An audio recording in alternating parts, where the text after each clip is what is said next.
રાજકોટ માલિયાસણ નજીક રિક્ષા અને ટ્રક વચ્ચે ગમખ્વાર અકસ્માત સર્જાયો, જેમાં એક બાળક સહિત 6 લોકોના મોત થયા છે, જ્યારે ગંભીર રીતે ઇજાગ્રસ્ત થયેલા એક વ્યક્તિને સારવાર અર્થે ખસેડવામાં આવ્યો હતો। અકસ્માતને લઈ પોલીસ કમિશનર સહિતનો કાફલો અને આસપાસથી લોકો પણ દોડી આવ્યા હતા। આ અકસ્માતમાં નવા ગામનો વાંઝા પરિવાર ભોગ બન્યો, જેના કારણે આખા પંથકમાં માતમ છવાઈ ગયો છે।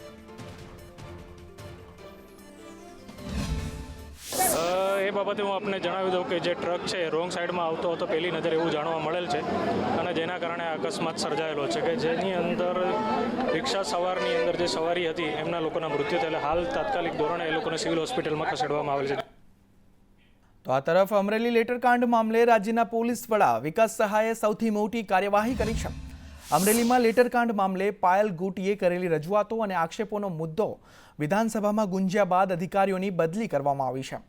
એલસીબી પીએસઆઈ એમ પટેલની કચ્છ પશ્ચિમમાં, જ્યારે Bhuj cyber crime PI M પરમારની વડોદરા ગ્રામ્યમાં બદલી કરવામાં આવી છે।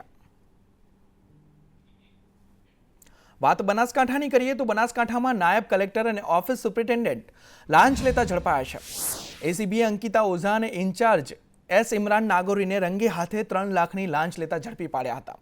સ્ટેમ્પ ડ્યુટી ઓછી આંકવા માટે લાંચ માંગવામાં આવી હતી અને છેલ્લા 12 માસથી સ્ટેમ્પ ડ્યુટીના વ્યવહારને લઈને નાયબ કલેક્ટર વિવાદમાં હતા। એસીબી દ્વારા સ્ટેમ્પ ડ્યુટી ઓફિસ અને જુદા જુદા સ્થળોએ પણ સર્ચ કરવામાં આવ્યું હતું, ત્યારે રંગે હાથે તેઓને ઝડપી પાડવામાં આવ્યા છે। બનાસકાંઠામાં નાયબ કલેક્ટર એસીબીના સકંજામાં આવ્યા છે। તો આ તરફ ઉનાળાની શરૂઆતમાં જ મહીસાગરના લુણાવાડામાં ડુંગર ઉપર દાવાનળની ઘટના સામે આવી છે। મોવાડા ગામ નજીક ડુંગર ઉપર આગ લાગી હતી, જેના કારણે વનરાજી બળીને ખાખ થઈ ગઈ છે। ડુંગર ઉપર દાવાનળની ઘટના બનવા છતાં વન વિભાગ હજુ પણ ઘોર નિંદ્રામાં લાગી રહ્યું છે। ડુંગર પર જે આ દાવાનળ ફાટી નીકળી તેને કારણે આગ લાગી છે અને વન વિભાગ ઘોર નિંદ્રામાં હોય તેવું જોવા મળી રહ્યું છે। આપ ડુંગરમાં તે દ્રશ્યો જોઈ શકો છો, જે આગ લાગવાના દ્રશ્યો છે તે ડુંગર પર આગ લાગી છે અને તે આગ લાગવાનું કારણ તે દાવાનળ ફાટવાના કારણે તે આગ લાગી છે અને વન વિભાગ હજુ પણ ઘોર નિંદ્રામાં હોય તેવું લાગી રહ્યું છે। ત્યારે મહીસાગરના લુણાવાડામાં આ ડુંગર પર આગના દ્રશ્યો સામે આવી રહ્યા છે।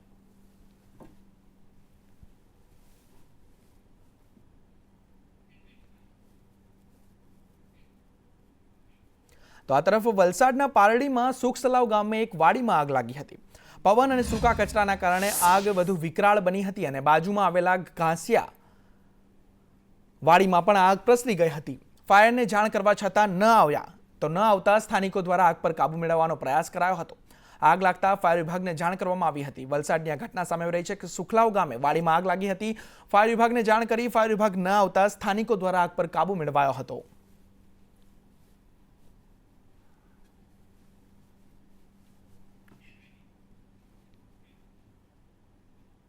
તો આ તરફ રાજકોટમાં ઓડી કારમાં આગ લાગી હતી। માર્કેટિંગ યાર્ડ રોડ ઉપર કારમાં જે આગ લાગી તે ઓડી કારમાં આગ ભભૂકી ઉઠી હતી।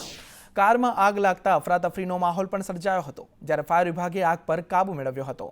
રાજકોટથી આ ઘટના સામે આવી રહી છે કે જેમાં ઓડી કાર ભડભડ સળગી હતી અને તે કાર સળગતા ફાયર વિભાગ ઘટના સ્થળે પહોંચ્યું હતું, કાર આગ પર કાબુ મેળવ્યો હતો અને કારમાં અચાનક આગ લાગતા લોકોના ટોળા પણ ઉમટ્યા હતા। દ્રશ્યોમાં પણ લોકોના ટોળા જોઈ શકો છો, જ્યારે ફાયર વિભાગે આગ પર કાબુ મેળવી લીધો છે।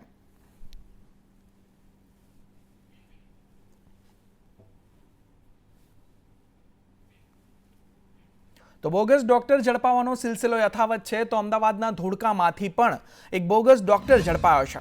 શિયાવાડા ગામમાંથી બોગસ ડોક્ટર ઝડપવામાં આવ્યો છે। બોગસ ડોક્ટર ચુનીલાલ બિસ્વાની ધરપકડ કરવામાં આવી છે। ડિગ્રી વિના જ એલોપેથીની સારવાર કરતો હતો અને 21,000ની કિંમતનો દવાનો જથ્થો પણ તેની સાથે ઝડપવામાં આવ્યો છે। ડિગ્રી વિના એલોપેથીની સારવાર કરવામાં આવતી હતી। અમદાવાદના ધોળકાથી આ ગુનેગાર ઝડપાયો છે। બોગસ ડોક્ટર ઝડપવામાં આવ્યો છે।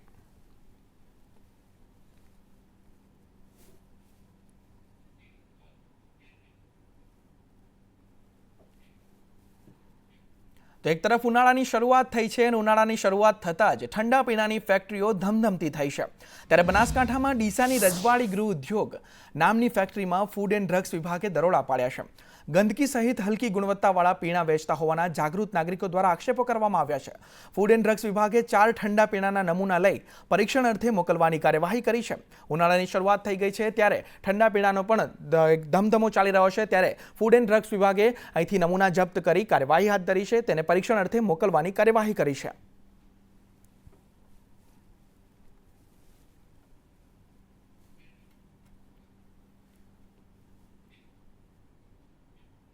તો આ તરફ ખેરાલુ બાર એસોસિએશને એબેન્ડમેન્ટ બિલ મુદ્દે હડતાળ પાડી છે. બાર એસોસિએશનના વકીલો કામકાજથી અળગા રહ્યા. એબેન્ડમેન્ટ બિલના વિરોધમાં વકીલોએ હડતાળ પાડી તેઓ કામકાજથી અળગા રહ્યા હતા. કેન્દ્ર સરકાર એબેન્ડમેન્ટ બિલ 2025 લાવી રહી છે તેના વિરોધમાં તેઓ લોકોએ હડતાળ પાડી છે. વકીલોએ બાર એસોસિએશનના જે વકીલો હતા તેઓ કામકાજથી અળગા રહ્યા છે અને હડતાળ પાડી હતી.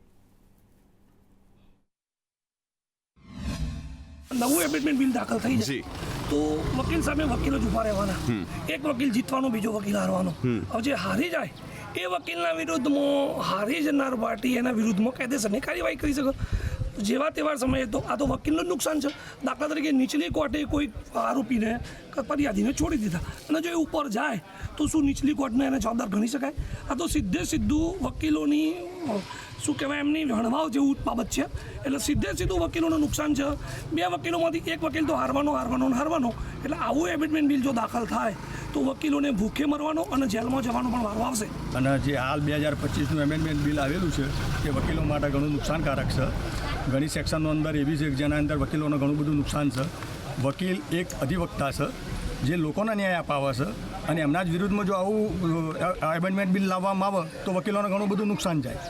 બરાબર, જેના કારણે આજે 3 કોર્ટોમાંથી વકીલો અળગારેલા છે અને જેના કારણે અસીલોનો પણ પારાવાર નુકસાન ગયેલું છે.